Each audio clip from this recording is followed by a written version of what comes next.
Right ఇక ఈరోజు మన్ కీ బాత్లో ప్రధాని మాట్లాడుతున్నారు. లైవ్ ద్వారా చూద్దాం. मुझे भी छोटे से बहुत इंटरेस्ट था मैथ्स में और आदित्य के साथ जब मैं 6th में था एम प्रकाश सर ने हम दोनों को ट्रेन किया था और बहुत हेल्प हुआ था हमको। और अभी मैं कॉलेज के लिए CMI जा रहा हूँ और मैथ्स एंड CS परस्यू कर रहा हूँ। अच्छा, मुझे बताया गया है कि अर्जुन इस समय गांधीनगर में है और कनव तो ग्रेटर नोएडा के ही है। अर्जुन और कनव, हमने ओलंपियाड को लेकर जो चर्चा की, लेकिन आप दोनों हमें अपनी तैयारी से जुड़ा कोई विषय और कोई विशेष अनुभव अगर बताएंगे तो हमारे श्रोताओं को अच्छा लगेगा। नमस्ते सर, जय हिंद। मैं अर्जुन बोल रहा हूँ। जय हिंद अर्जुन। मैं दिल्ली में रहता हूँ और मेरी मदर श्रीमती आशा गुप्ता फिजिक्स की प्रोफेसर हैं दिल्ली यूनिवर्सिटी में और मेरे father Shri Amit Gupta chartered accountant हैं। मैं भी बहुत गौरवान्वित महसूस कर रहा हूँ कि मैं अपने देश के प्रधानमंत्री से बात कर रहा हूँ और सबसे पहले मैं अपनी सफलता का श्रेय अपने माता पिता को देना चाहूँगा। मुझे लगता है कि जब एक परिवार में कोई सदस्य एक ऐसे कंपटीशन की तैयारी कर रहा होता है तो केवल उस सदस्य का संघर्ष नहीं होता, पूरे परिवार का संघर्ष होता है। एसेंशियली हमारे पास जो हमारा पेपर होता है उसमें हमारे पास 3 प्रॉब्लम्स के लिए 4.5 घंटे होते हैं, तो एक प्रॉब्लम के लिए 1.5 घंटा। तो हम समझ सकते हैं कि कैसे हमारे पास एक प्रॉब्लम को सॉल्व करने के लिए कितना समय होता है। तो हमें घर पे काफी मेहनत करनी पड़ती है, हमें प्रॉब्लम्स के साथ घंटों लगाने पड़ते हैं। कभी कभार तो एक एक प्रॉब्लम के साथ 1 दिन या यहाँ तक कि 3 दिन भी लग जाते हैं। तो इसके लिए हमें ऑनलाइन प्रॉब्लम्स ढूंढनी होती हैं, हम पिछले साल की प्रॉब्लम ट्राई करते हैं और ऐसे जैसे हम धीरे धीरे मेहनत करते जाते हैं उससे हमारा एक्सपीरियंस बढ़ता है। हमारी सबसे जरूरी चीज हमारी प्रॉब्लम सॉल्विंग एबिलिटी बढ़ती है, जो ना कि हमें मैथमेटिक्स में बल्कि जीवन के हर एक क्षेत्र में मदद करती है। अच्छा, मुझे कनव बता सकते हैं कि कोई विशेष अनुभव हो इस सारी तैयारी में, कोई खास जो हमारे नौजवान साथियों को बड़ा अच्छा लगे जान करके। मेरा नाम कनव तलवार है। मैं ग्रेटर नोएडा उत्तर प्रदेश में रहता हूँ और कक्षा 11वीं का छात्र हूँ। मैथ्स मेरा पसंदीदा सब्जेक्ट है और मुझे बचपन से मैथ्स बहुत पसंद है। बचपन में मेरे पिता मुझे पजल्स कराते थे जिससे मेरा इंटरेस्ट बढ़ता गया। मैंने ओलंपियाड की तैयारी 7th क्लास से शुरू की थी, जिसमें मेरी सिस्टर का बहुत बड़ा योगदान है और मेरे पेरेंट्स ने भी हमेशा मुझे सपोर्ट किया। ये ओलंपियाड HPCSE कंडक्ट कराता है और ये एक 5 स्टेज प्रोसेस होता है।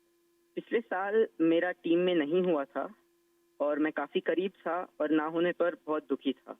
तब मेरे पेरेंट्स ने मुझे सिखाया कि या हम जीतते हैं या हम सीखते हैं और सफर मायने रखता है, सफलता नहीं। तो मैं यही कहना चाहता हूँ कि love what you do and do what you love. सफर मायने रखता है, सफलता नहीं। और हमें सक्सेस मिलते रहेगा अगर हम अपने सब्जेक्ट से प्यार करें और जर्नी को एंजॉय करें। तो कनव, आप तो मैथमेटिक्स में भी इंटरेस्ट रखते हो और बोलते हैं ऐसे जैसे आपको साहित्य में भी रुचि है। जी सर, मैं बचपन में डिबेट्स और ओरेटिंग्स भी करता था। अच्छा, अब आइए हम आनंदो से बात करते हैं। आनंदो, आप अभी गुवाहाटी में हैं और आपका साथी रुशील आप मुंबई में हैं। मेरे आप दोनों से एक क्वेश्चन है। देखिए, मैं परीक्षा पे चर्चा तो करता ही रहता हूँ और परीक्षा पे चर्चा के अलावा अन्य कार्यक्रमों में भी मैं स्टूडेंट से संवाद करता रहता हूँ। बहुत से छात्रों को मैथ से इतना डर लगता है, नाम सुनते ही घबरा जाते हैं। आप बताइए कि मैथ से दोस्ती कैसे की जाए। सर, मैं रुशिल माथुर हूँ। जब हम छोटे होते हैं और हम पहली बार एडिशन सीखते हैं, हमें कैरी फॉरवर्ड समझाया जाता है, पर हमें कभी ये समझाया नहीं जाता कि कैरी फॉरवर्ड होता क्यों है। जब हम कंपाउंड इंटरेस्ट पढ़ते हैं, हम ये क्वेश्चन कभी नहीं पूछते कि ये कंपाउंड इंटरेस्ट का फॉर्मूला आता कहाँ से। मेरा मानना ये है कि मैथ्स एक्चुअली एक सोचने और प्रॉब्लम सॉल्विंग की एक कला है और इसलिए मुझे ये लगता है कि अगर हम सब मैथमेटिक्स में एक नया क्वेश्चन जोड़ दें, तो ये क्वेश्चन है कि हम ये क्यों कर रहे हैं, ये ऐसे क्यों होता है। तो आई थिंक इससे मैथ्स में बहुत इंटरेस्ट बढ़ सकता है लोगों का, क्योंकि जब किसी चीज को हम समझ नहीं पाते उससे हमें डर लगने लगता है। इसके अलावा मुझे ये भी लगता है कि मैथ्स सब सोचते हैं एक बहुत लॉजिकल सा सब्जेक्ट है, पर इसके अलावा मैथ्स में बहुत क्रिएटिविटी भी इम्पोर्टेंट होती है, क्योंकि क्रिएटिविटी से ही हम out of the box solution सोच पाते हैं जो ओलंपियाड्स में बहुत यूजफुल होते हैं। और इसलिए मैथ ओलंपियाड्स का भी बहुत इम्पोर्टेंट रेलेवेंस है मैथ्स के इंटरेस्ट बढ़ाने के लिए। आनंद कुछ कहना चाहेंगे? नमस्ते पीएम जी, मैं आनंद खैरव गुवाहाटी से। मैं भी अभी 12वीं कक्षा पास किया हूँ। यहाँ के लोकल ओलंपियाड में 6th और 7th में करता था, वहाँ से ही हुई। ये मेरी दूसरी आईएमओ थी, दोनों आईएमओ बहुत अच्छे लगे।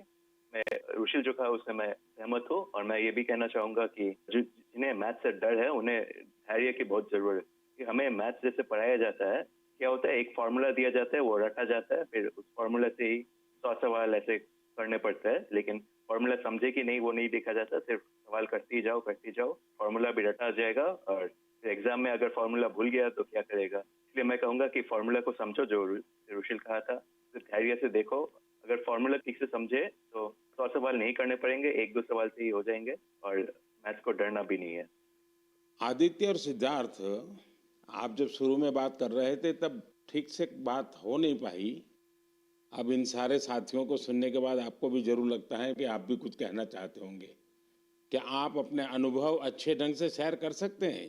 बहुत सारे दूसरे देशों से इंटरेक्ट किया था, बहुत सारे कल्चर्स थे, और बहुत अच्छा था दूसरे स्टूडेंट्स से इंटरेक्ट करने के, और बहुत सारे फेमस मैथमेटिशियंस थे। हाँ आदित्य। बहुत अच्छा एक्सपीरियंस था मैम। उधर हमें उन्होंने पर्थ सिटी को घुमा के दिखाया था, उधर बहुत अच्छे अच्छे व्यूज दिखे थे और पार्क्स लेके गए थे, और हमें ऑक्सफोर्ड यूनिवर्सिटी को भी लेके गए थे, तो वो भी बहुत अच्छे अनुभव था। चलिए साथियों, मुझे बहुत अच्छा लगा आप लोगों से बात करके, और मैं आपको बहुत बहुत शुभकामनाएं देता हूं, क्योंकि मैं जानता हूं इस प्रकार के खेल के लिए काफी फोकस एक्टिविटी करनी पड़ती है, दिमाग खपा देना पड़ता है, और परिवार के लोग भी कभी कभी तंग आते हैं कि ये क्या गुणा भाग करता रहता है। लेकिन मेरी तरफ से आपको बहुत बहुत शुभकामनाएं हैं। आपने देश का मान बढ़ाया है, नाम बढ़ाया है। धन्यवाद दोस्तों। Thank you. धन्यवाद। Thank you. Thank you sir. जय हिंद। जय हिंद। जय हिंद। आप सभी स्टूडेंट से बात करके आनंद आ गया। मन की बात से जुड़ने के लिए आप सभी का बहुत बहुत धन्यवाद। मुझे विश्वास है कि मैथ्स के इन युवा महारथियों को सुनने के बाद दूसरे युवाओं को मैथ्स को एंजॉय करने की प्रेरणा मिलेगी। मेरे प्यारे देशवासियों, मन की बात में अब मैं उस विषय को साझा करना चाहता हूं जिसे सुनकर हर भारतवासी का सिर गर्व से ऊंचा हो जाएगा। लेकिन इसके बारे में बताने से पहले मैं आपसे एक सवाल करना चाहूंगा। क्या आपने चराई देऊ मैदान का नाम सुना है? अगर नहीं सुना तो अब आप ये नाम बार बार सुनेंगे और बड़े उत्साह से दूसरों को बताएंगे। असम के चराई देऊ मैदान को यूनेस्को वर्ल्ड हेरिटेज साइट में शामिल किया जा रहा है। इस लिस्ट में यह भारत की 43वीं लेकिन नॉर्थ ईस्ट की पहली साइट होगी। साथियों, आपके मन में ये सवाल जरूर आ रहा होगा कि चराई देऊ मैदान आखिर है क्या और ये इतना खास क्यों है? चराई देऊ का मतलब है shining city on the hills, यानी पहाड़ी पर एक चमकता शहर। ये अहोम राजवंश की पहली राजधानी थी।